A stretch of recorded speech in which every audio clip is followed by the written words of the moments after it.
Welcome back to my channel. My name is Kaylee.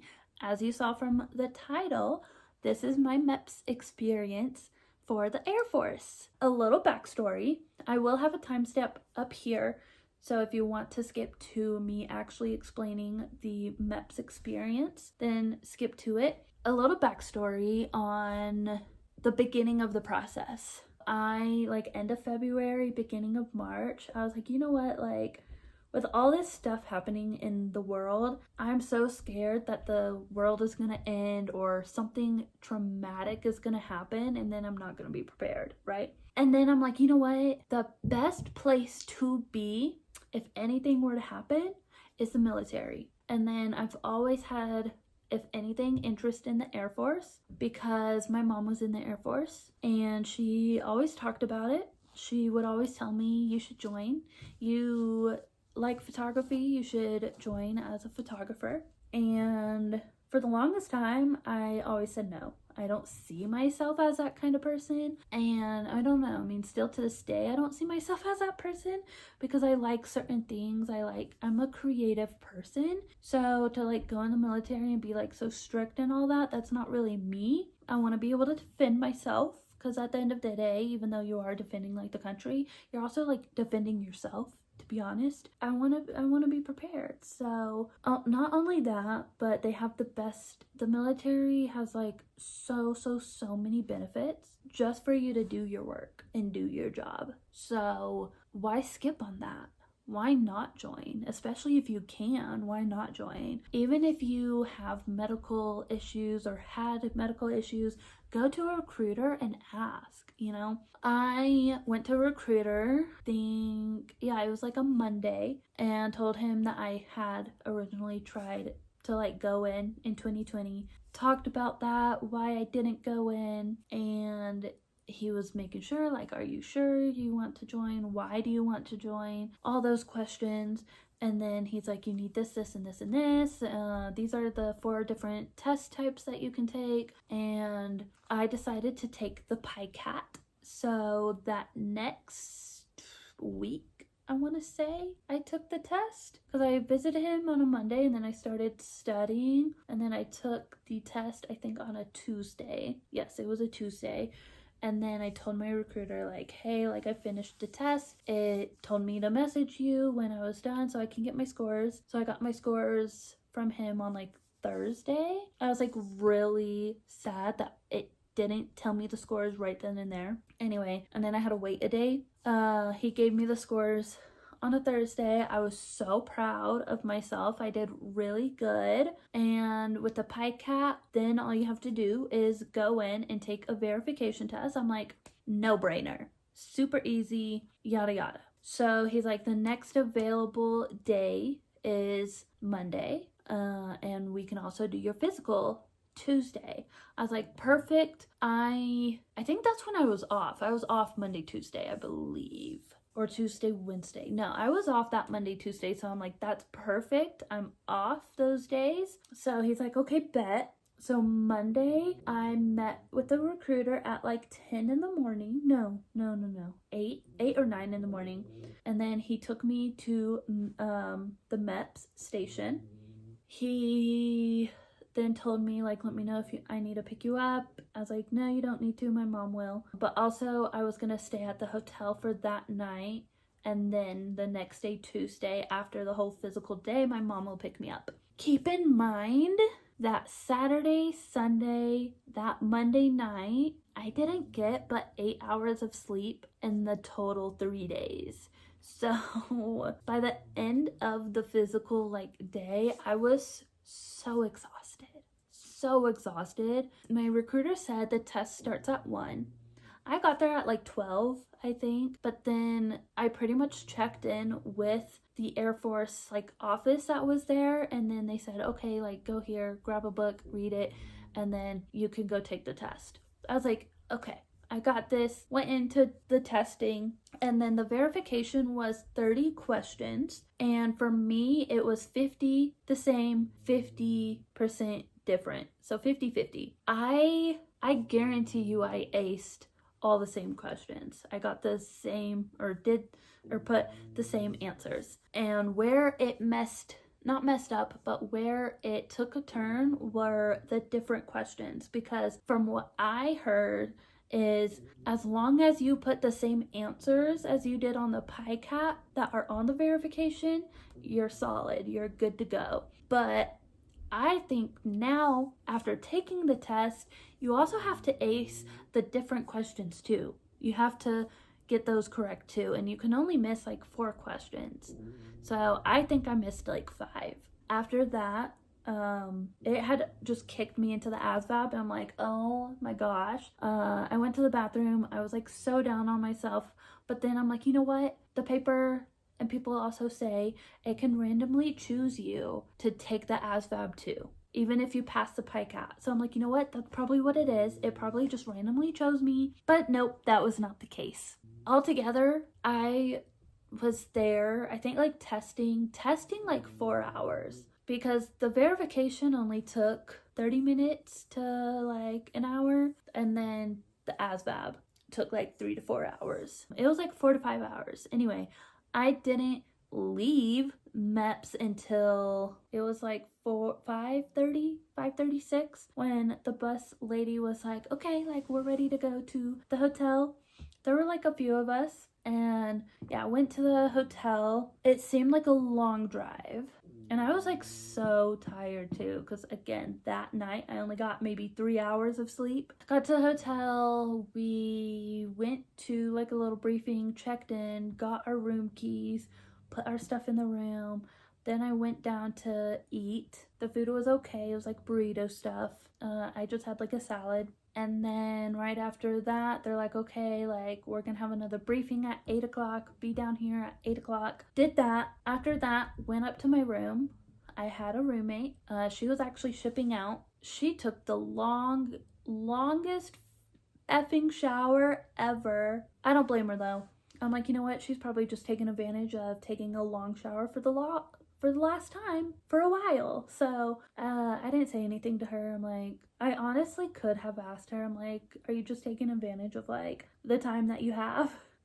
I guarantee you she was, because that's what I would do, honestly. So I don't blame her. That night, we had to wake up at like 4 in the morning, 4:15ish. She didn't even go to bed until like 11:30, and then I woke up at like 12, and then again she got up like 3:30. So I don't know, she said she didn't really get any sleep, and I only got like 3 hours of sleep again that night, like a solid 3 hours, which is better than nothing. Woke up at 3:34, and then all I had to do was pretty much get dressed and do my hair.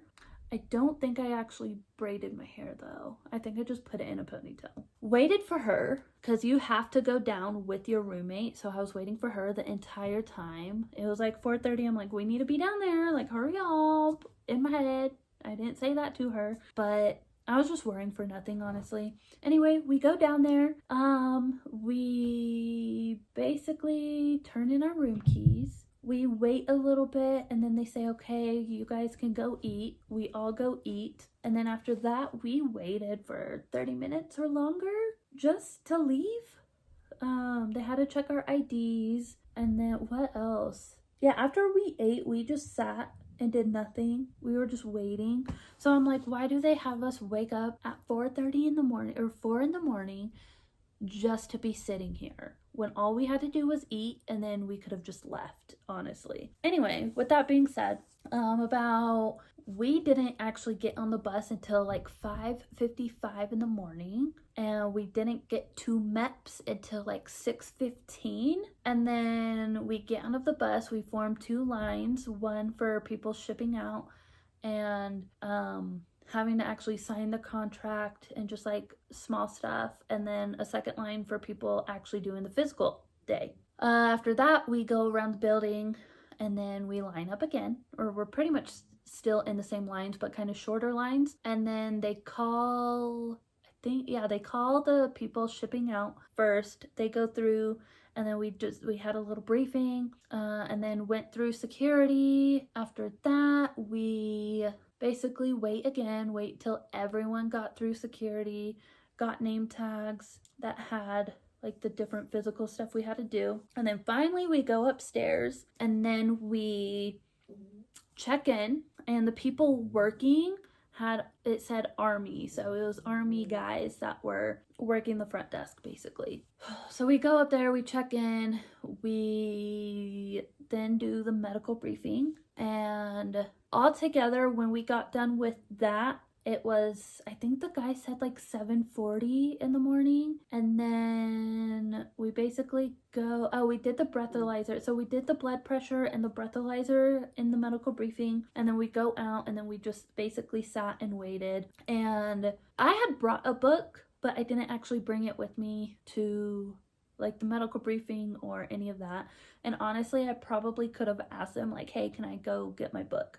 Because they say you just can't have your phones. Anyway, I didn't. So we were just sitting there and the guys went first. So the females had to wait. And also there was only like one female that was actually kind of doing everything. So that's why it took forever for us. Or it seemed like forever. It seemed like 4 or 5 hours that we were waiting, but it was only like 2.5, 3 hours. So the first thing I do, I want to say it was the hearing. And then I think after the hearing, went in to get weighed and height. And when I got weighed, I was so shocked because I was so shocked. I was like, there's no way I weighed that much. There's no way. So I was so disappointed. I'm like, I immediately need to start working out. Anyway, I was down on myself the whole time because of that. After that, I want to say I did, after a long waiting period, I want to say did the urinalysis. I had to end up going to the bathroom beforehand. So I went to the bathroom, but then kept drinking water. And then eventually did the urinalysis and then the blood work right after that. And then after waiting for that, I did the vision. Did the vision. Oh, and then there was eye for like interview, which is basically the actual medical part. So that was, I think, the last thing I actually had to do was the medical part. So I mean, I didn't wait that long, which is crazy because I sat down and then the guys beside me were saying they were waiting for 2 hours. Like, oh, like it's been 2 hours that I've been waiting here. And then they call me like, Story. I'm like, yeah, here. So it was like 10 minutes that I sat down and then they called me back for the medical. And then the lady was like, okay, like sit here. I'm going to go in the room and like pull up your medical history and look over it. And then 10 minutes later, she pulls me into the room. We go over that and then do like the physical stuff in my bra and underwear. And then the duck walk.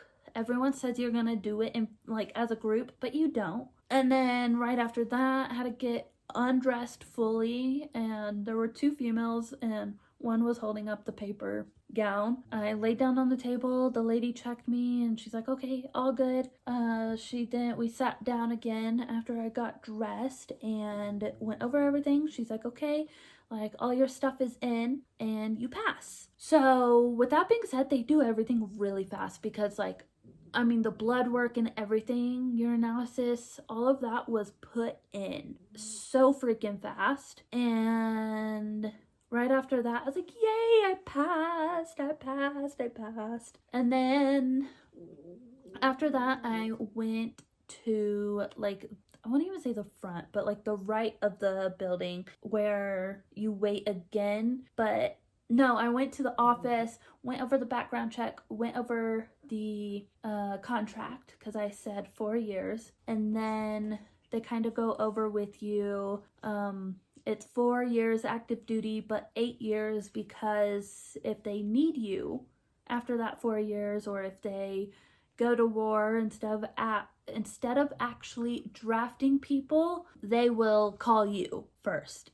So that's basically saying like, if we need you, we'll call you. Did that, signed it, and then went to like the middle. No, I ate and then probably went to the middle part or whatever, again, where you have to wait. And all I had to do was wait for fingerprints and swearing in. And then I think all together, and then at that point, like after medical, we were able to have our phones, so I got my phone. But altogether, I think after that, I waited like an hour, hour and a half before doing the fingerprints and the swearing in. Did the fingerprints pretty fast. I was like the first one to get the fingerprints done. And then 30 minutes to 40 minutes until me and like a couple of other people were able to swore in, and then that was it. So from the time we got to Meps at 6:15 in the morning, I got done at, I want to say 2 o'clock. I want to say it was like right at like 2 o'clock when I got done, or 2:30, 2 or 2:30. So not terrible. The only thing I would say is definitely bring a book, and because I guarantee you could probably read a book, because when I was done with the actual like medical stuff, it was like 10:30. I was like, oh, and like that's when I got my phone and I called my mom. I'm like, hey, like I'm almost done, but then I wasn't almost done.